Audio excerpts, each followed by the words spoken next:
We just finished what's known as the most scenic train ride in the world. It's pretty cool going through the mountains and the hills and the villages and seeing all the tea growing. And we just got to our hotel room with Ella. The view.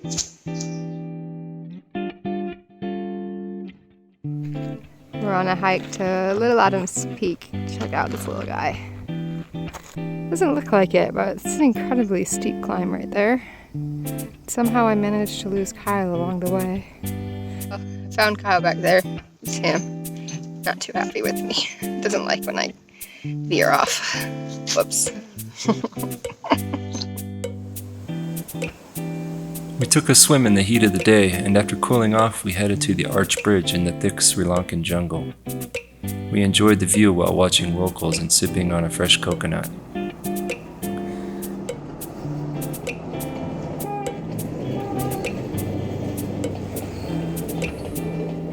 The next day, we took the scooter out for a ride through the hills to see all the tea fields, and we met another couple at Lepton's Lookout Point and decided to join them for a tea factory tour. So much tea, it's crazy.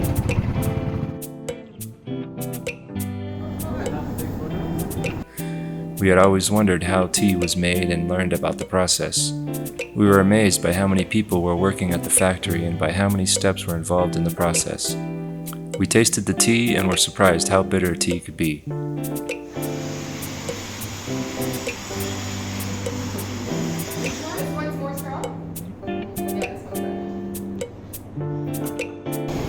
See Kyle floating out there.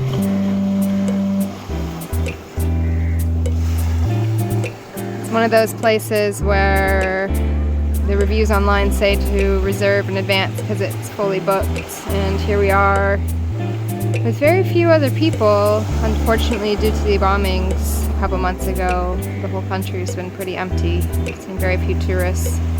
Definitely more here than anywhere else.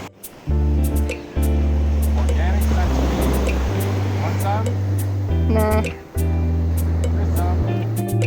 We took the scooter out for an evening ride to check out the Sri Lankan wildlife. So cool.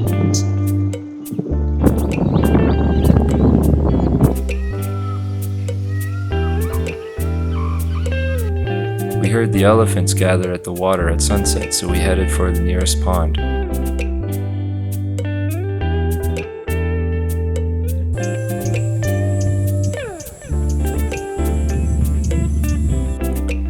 After the elephants, we continued driving down the road trying to find the national park. We kept thinking we had to be inside the park as we kept seeing so many wild animals. We finally reached the park, but the rangers told us it was closed due to the dangers of wildlife after nightfall. We could hear the toucans at the pond just inside the park. After some encouragement, they let us go and check them out. It's our last morning here in Sri Lanka. I woke up with sunrise, but unfortunately can't see too much. We are heading to Colombo to get an airplane home today. It's been a really epic, short-lived 8 days exploring the country, from Kandy to the train ride, down to the beach, exploring the parks and the animals. Really hope we can come back and continue exploring this country. Okay?